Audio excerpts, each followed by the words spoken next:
Hello bachcho. Let's see the question. So the question says cry gene which synthesizes crystal protein isolated from. So पहला option है Bacillus thuringiensis, second option है Rhizobium, third option है Bacillus polymyxia and fourth option है Clostridium. So इन चार options में से हमें correct option को identify करना है.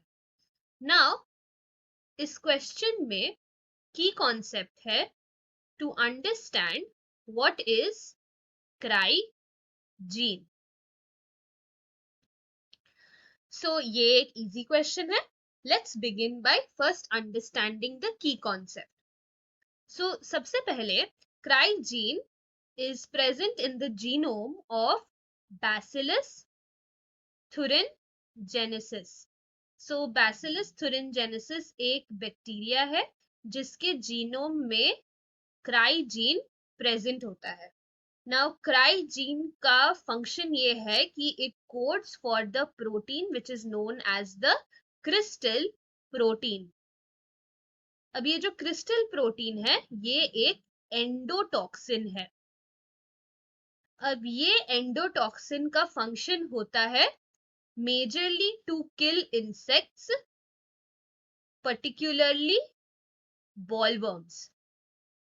So basically ये क्रिस्टल प्रोटीन क्या कर सकता है कि इफ एनी बॉलवर्म और insect ingest this crystal protein तो वो उस इंसेक्ट या बॉलवर्म के गट में जाके पोर फॉर्मेशन कर सकता है.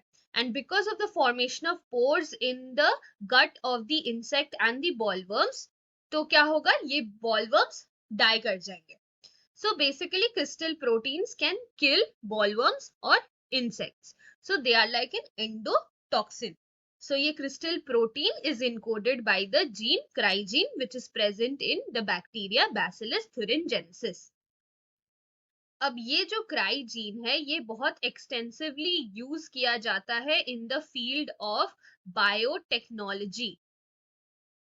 तो biotechnology as in recombinant DNA technology की मदद से हम ये क्राई जीन की हेल्प से we can make transgenic plants. तो ऐसे बहुत सारे प्लांट्स हैं like cotton and brinjal which are created by the insertion of the cry gene into their host genome. So basically ये जो ट्रांसजेनिक प्लांट्स है इनको हम बोलते हैं BT cotton because cry gene Bacillus thuringiensis से निकलता है तो BT stands for bacillus thuringiensis या उसे हम बीटी ब्रिंजल भी बोलते हैं. तो बेसिकली ये जो कॉटन और ब्रिंजल के रिकॉम्बिनेंट वेराइटीज हैं इन्हें हम कह सकते हैं कि ये पेस्ट रेजिस्टेंट है या बॉलवर्म रेजिस्टेंट है. सो हम क्राई जीन जब कॉटन या ब्रिंजल के क्रॉप में इंसर्ट कर देते हैं तो उस तरह से वो बॉलवर्म रेजिस्टेंट हो जाता है क्योंकि ये क्राई जीन अब एंडोटॉक्सिन क्रिस्टल प्रोटीन रिलीज कर सकता है जिससे bollworms are killed. So in this way the transgenic plants are created by insertion of the cry gene. तो अब अगर हम ऑप्शंस देखें तो पहला ऑप्शन था कि बैसिलस thuringiensis. तो हमने देखा कि क्राई जीन बैसिलस thuringiensis में प्रेजेंट होता है तो इसलिए हम वहां से ही क्राई जीन को आइसोलेट करते हैं for making transgenic plants. So therefore ये हमारा करेक्ट ऑप्शन है.